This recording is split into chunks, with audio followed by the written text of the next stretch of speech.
Hi guys, welcome back to my channel. ಹೇಗಿದ್ರೆ ಎಲ್ಲರೂ ಚೆನ್ನಾಗಿದ್ದೀರಾ? ಇವತ್ತಿನ ಸಂಚಿಕೆಯಲ್ಲಿ ಗೌರಿಶಂಕರ ಸೀರಿಯಲಲ್ಲಿ ಏನಾಗುತ್ತೆ ಅಂತ ನೋಡೋಣ ಬನ್ನಿ. ಹಾಗೆ ಯಾರೆಲ್ಲ ನನ್ನ ಚಾನಲ್ಗೆ ಸಬ್ಸ್ಕ್ರೈಬ್ ಮಾಡ್ದಲೇ ನೋಡ್ತಾ ಇದ್ದೀರಾ, ಗೀತಾ ಕನ್ನಡ ಬ್ಲಾಗ್ ಚಾನಲ್ಗೆ ಸಬ್ಸ್ಕ್ರೈಬ್ ಮಾಡಿಕೊಂಡು ಸಪೋರ್ಟ್ ಮಾಡಿ. ಹಾಗೆ ವಿಡಿಯೋನ ಫುಲ್ ಎಂಡ್ವರೆಗೂ ನೋಡಿ, ಇಷ್ಟ ಆದರೆ ಲೈಕ್ ಕೊಡೋದನ್ನು ಮರಿಬೇಡಿ. ಸಂಚಿಕೆ ಶುರುವಿನಲ್ಲಿ ಈ ಕಡೆ ಗೌರಿ ಜೀಪಲ್ಲಿ ಬರ್ತಾ ಇರಬೇಕಾದ್ರೆ ಈ ಶಿವರುದ್ರಪ್ಪ ಏನಾದರೂ ಮಾಡಿ ಗೌರಿ ಜೀಪ್ ಹತ್ರ ನಾನು ಓಡೋಗಬೇಕು, ಯಾಕಂದರೆ ಏನೇ ಆದರೂ DC ಮೇಡಮ್ ಅಲ್ವಾ, ಕಾಪಾಡ್ತಾಳೆ, ಹಾಗಾಗಿ ನಾವು ಆ ಜೀಪ್ ಹತ್ರ ಅಡ್ಡ ಹೋಗಬೇಕು ಅಂತ ಹೇಳಿ ಈ ಶಿವರುದ್ರಪ್ಪ ಒಂದು ಪ್ಲ್ಯಾನ್ನ ಮಾಡ್ಕೊಂಡಿರ್ತಾರೆ. ಒಂದು ಕಡೆ ಗೌರಿನ ಹೇಗಾದರೂ ಮಾಡಿ ಮುಗಿಸ್ಲೇಬೇಕು, ಅವಳನ್ನ ಸುಮ್ಮನೆ ಬಿಡಲೇಬಾರ್ದು ಅಂತ ಹೇಳಿ ಪ್ಲ್ಯಾನ್ ಮಾಡಿಕೊಂಡು ಅಲ್ಲಿ ಓಡೋಗ್ತಾ ಇರ್ತಾನೆ.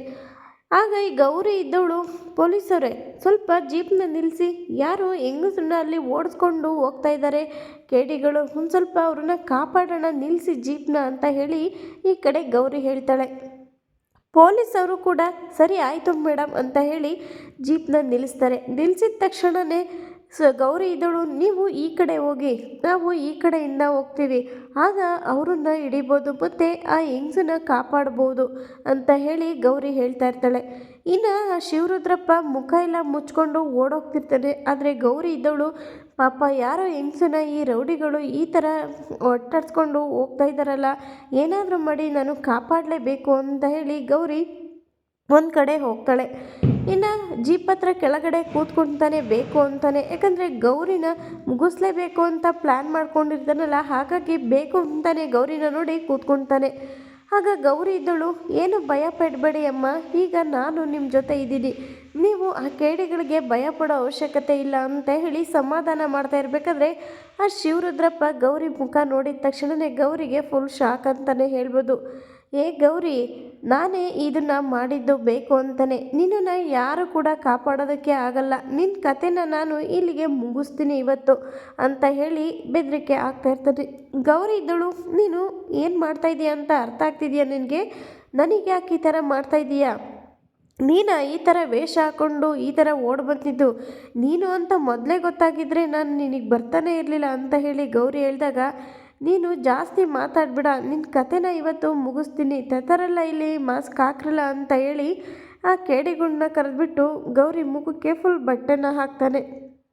ಇನ್ನೊಂದು ಕಡೆ ಗೌರಿ ಪಾಪ ಈ ಹೆಂಗಸಿಗೆ ಒಳ್ಳೇದು ಮಾಡೋಕ್ಕೆ ಬರಬೇಕು ಅಂತ ಹೇಳಿ ಬಂದ ತಕ್ಷಣವೇ ಆ ಶಿವರುದ್ರಪ್ಪನ ನೋಡಿ ಫುಲ್ ಶಾಕಿಂದ ಇರಬೇಕಾದ್ರೆ ಮುಖವಾಡನ ಹಾಕಿಬಿಟ್ಟು ಗೌರಿನ ಅಲ್ಲಿಂದ ಕಿಡ್ನಾಪ್ ಮಾಡಿ ಕರ್ಕೊಂಡು ಹೋಗ್ತಾನೆ.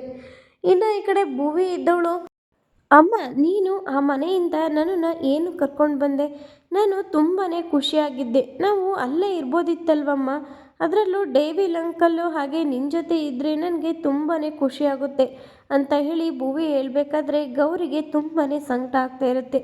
ಇನ್ನೊಂದು ಕಡೆ ಭುವಿ ಇದ್ದವಳು, ಹೌದು ಅಮ್ಮ, ನೀನು ಮತ್ತು ಡೇವಿಲ್ ಅಂಕಲು ಯಾವಾಗಲೂ ಜೊತೆಯಾಗೇ ಇರಬೇಕು, ಯಾಕಂದರೆ ನನಗೆ ತುಂಬಾ ಖುಷಿಯಾಗುತ್ತೆ, ನಿಮ್ಮಿಬ್ಬರ ಮಧ್ಯೆ ಇದ್ದರೆ ನನಗೆ ಯಾವುದೇ ಕೂಡ ಭಯನೂ ಇರಲ್ಲ, ಹಾಗೆ ಬೇಜಾರು ಕೂಡ ಆಗೋದಿಲ್ಲ, ಏನಾದರೂ ಮಾಡಿ ಮತ್ತೆ ಡೇವಿಲ್ ಅಂಕಲ್ ಮನೆಗೆ ಹೋಗೋಣ ಕಣಮ್ಮ ಅಂತ ಹೇಳಿ ಈ ಕಡೆ ಭುವಿ ಹೇಳಬೇಕಾದ್ರೆ ಗೌರಿ ತುಂಬಾ ಬೇಜಾರು ಮಾಡಿಕೊಂಡು, ಅಲ್ಲ ಭುವಿ, ಹಾಗೆಲ್ಲ ಮಾತಾಡಬಾರ್ದು, ನೀನು ದೇವ್ರ ಹತ್ರ ಕೇಳ್ಕೊ, ದೇವರು ಏನು ಮಾಡಬೇಕು ಅಂತ ಹೇಳಿದ್ರೆ ಅದೇ ಆಗುತ್ತೆ ಅಂತ ಹೇಳಿ ಈ ಕಡೆ ಗೌರಿ ಭುವಿ ಹತ್ರ ಹೇಳ್ತಾ ಇರ್ತಾಳೆ. ಇನ್ನೊಂದು ಕಡೆ ಭುವಿ ಇದ್ದವಳು, ಅಲ್ಲಮ್ಮ, ನೀನು ಅವತ್ತು ನನಗೆ ಅಪ್ಪ ಬೇಕು ಅಂತ ಹೇಳಿದಾಗ ದೇವಸ್ಥಾನದಲ್ಲಿ ದೇವ್ರ ಹತ್ರ ಹೋಗು ಕೇಳ್ಕೊ ಅಂತ ಹೇಳಿ ಕಳಿಸ್ದೆ, ದೇವರು ಏನು ಮಾತಾಡುತ್ತೇನಮ್ಮ, ನೀನು ಏನು ಹೇಳ್ತಿದ್ದೀಯ, ನನಗಂತೂ ಸ್ವಲ್ಪನೂ ಕೂಡ ಅರ್ಥ ಆಗ್ತಾ ಇಲ್ಲ ಅಂತ ಹೇಳಿ ಈ ಕಡೆ ಭುವಿ ಹೇಳ್ತಾಳೆ.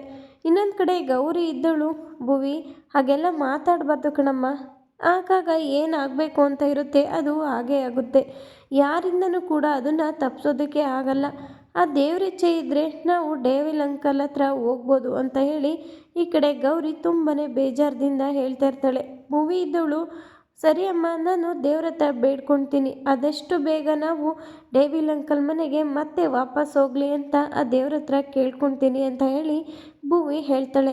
ಗೌರಿ ಇದ್ದಳು, ಸರಿ ಭುವಿ, ನೀನು ದೇವ್ರ ಹತ್ರ ಕೇಳ್ಕೊ, ಈಗ ಮಲ್ಕೋ ಅಂತ ಹೇಳಿ ಹೇಳ್ತಾಳೆ. ಹಾಗೆ ತುಂಬಾ ಯೋಚನೆ ಮಾಡಿಕೊಂಡು ಗೌರಿ ಕೂತ್ಕೊಳ್ತಾಳೆ. ಇಲ್ಲಿಗೆ ಈ ಒಂದು ಸಂಚಿಕೆ ಮುಕ್ತಾಯವಾಗಿರುತ್ತೆ. ನಾಳಿನ ಸಂಚಿಕೆಯಲ್ಲಿ ಏನಾಗುತ್ತೆ ಅಂತ ನೋಡೋಣ. Thank you for watching.